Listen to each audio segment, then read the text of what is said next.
Allora, prima di tutto un saluto a tutti i followers di Sicilia in Aria e approfitto anche per iniziare questa piccola intervista così online per parlare della Sicilia, che è una terra alla quale sono legatissimo.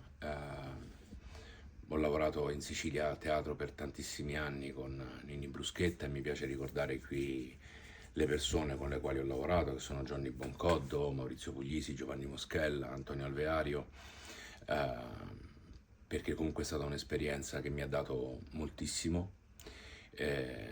Sicilia, poi ho avuto l'occasione di lavorare anche con altri attori siciliani come Enzo Vetrano e Stefano Randisi di Palermo, e ho avuto modo di fare tournée in lungo e in largo per la vostra bellissima isola, ed è una terra che mi ha riempito cuore, anima e dandomi tanto da un punto di vista umano e anche professionale. E quindi un saluto alla Sicilia, a tutti i siciliani e a quella terra straordinaria che avete la fortuna di vivere. Io ho la passione per la recitazione è iniziata prestissimo, a 16 anni in un laboratorio scolastico, e lì anche è stata la mia prima esperienza vera e propria, perché comunque fu uno spettacolo al liceo, uno spettacolo comunque importante anche se eravamo tutti ragazzi, e un debutto al Teatro Morlacchi di Perugia. E poi da lì è stata una lunga galoppata, anche perché avevo 16 anni, quest'anno ne faccio 53, quindi sono, insomma, un bel bagaglio di esperienze. Ho avuto la fortuna di fare tanto teatro con persone straordinarie, con attori incredibili. Mi piace ricordare Piera degli Esposti, Anna Maria Guarnieri, Giorgio Albertazzi. Ehm, e ho avuto la fortuna di fare film altrettanto incredibili, anche se non sono, diciamo, un attore super protagonista, ma spesso mi piace dire che lotto per la salvezza, insomma giochiamo in un bel campionato, ma dobbiamo sempre essere affamati, e quindi film Carlo Verdone, Antonio Albanese, il grandissimo Franco Battiato, con cui ho fatto il suo primo film, che era Perduto Amor, girato a Catania.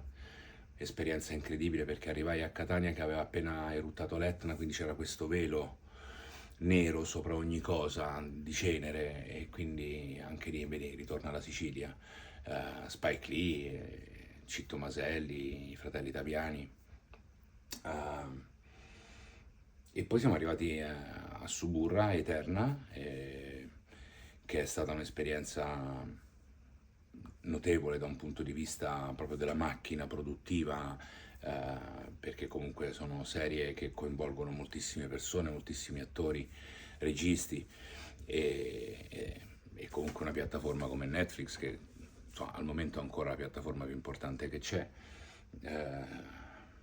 Ma gli attori con cui mi sono trovato meglio in Suburra, a parte Ignazio Paurici, che è il mio assistente, con il quale ho, diciamo, ho lavorato più spesso, e mi sono trovato benissimo con lui. Tutti gli attori della serie sono persone molto carine, incredibilmente umane, e questo aiuta tantissimo nel lavoro tra colleghi, insomma.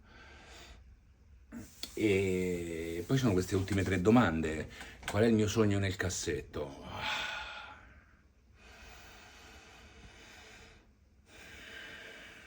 Ma credo forse la salute mia, della mia famiglia. Questo è forse il sogno, il desiderio più grande che ho.